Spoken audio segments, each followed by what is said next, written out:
17.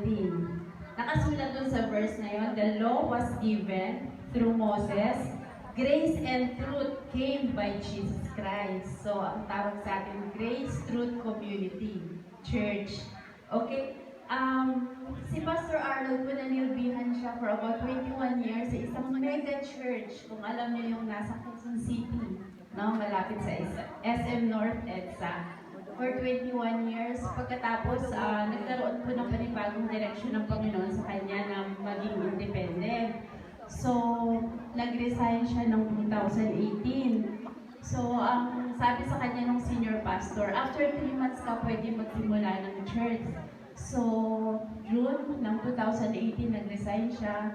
July, August, September. So, October, sinimulan po yung church sa ilalim ng kanyang pamamahala. So, pinanganak po yung Grace Truth Community dun po sa bandang Vista Verde, sa may Cainta, sa pamilya po nila Brother Gilbert and Sister Ellen Sanchez. Nandito po ba sila? Oh, salamat sa Panginoon sa buhay ng family na yon. So, 2018 po yun, ng September. So, noong 2019 naman po, sinimula ng Grace Truth Community dito sa San Mateo, Ampid, Juraville. Praise God. Palakpan po natin ang Panginoon sa buhay ng bawat isa na talagang tulong-tulong tayo para makapagsimula ng church dito. Sa ilalim po ng pagpahig, pahintulot at paggamit sa buhay, no, sa buhay nila Brother Conrad at saka ni Sister Angel. Pastor Conrad at Pastora Angel Bondan. Palakpakan po natin sila. Okay, so simultaneous po, nasimulan din namin yung GTC Montalban. Nga lang, dumating yung pandemic, so na-stop yun. Kaya via online na lang yung klase na nagaganap. So, yung ating anniversary ginanap noong October 2019, second anniversary dahil nagka-pandemic 2022 na. So, third year, eto na po. But technically, sabi ni Pastor Arnold as a senior pastor ng GTC, 5 years na tayo kasi bibilangan niya kung kailan tayo nagsimula, 2018. Salamat sa Panginoon sa 5 years na katapatan ng Lord sa buhay ng bawat isa. Ay, natutuwa po ako kasi it's growing. Yung word of truth, yung GTC San Mateo po ay talagang growing, no? Lumago talaga. Nasani ako sa dating mahal na mahal nating church, no?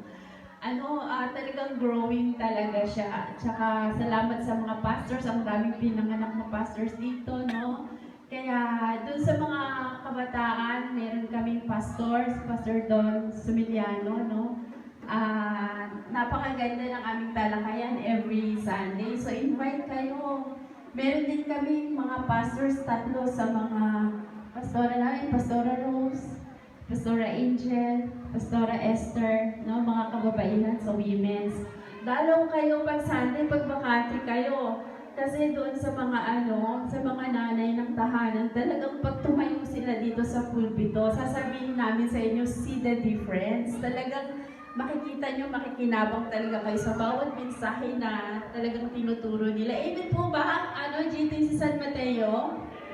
O, di ba? Nakita natin yung paglago natin. Talagang may mga buhay na nagbabago. Yun naman po tayo Kailangan, hindi naman siya instant, pero talagang gradually may nagbabagong buhay talaga. Yun naman yung purpose natin, kaya tayo nagtayo ng church. Amen po ba? Kaya yun, excited lang ako na ikwento yung history ng Grace Truth Community. Marami pong salamat sa inyong pagpunta at mag-celebrate po tayo ng sama-sama. Tuloy-tuloy na mag-celebrate sa maghapong ito. Thank you. Maraming salamat po, Pastora Lorena. At ngayon naman po ay ating matutunghayan ang mga activities and celebrations ng GTC at kung paano mula sa less than 10 persons ay dumami na po tayo at yan po ay dahil sa biyaya ng ating Panginoon. Kaya panoorin po natin ang short film ng GTC Church.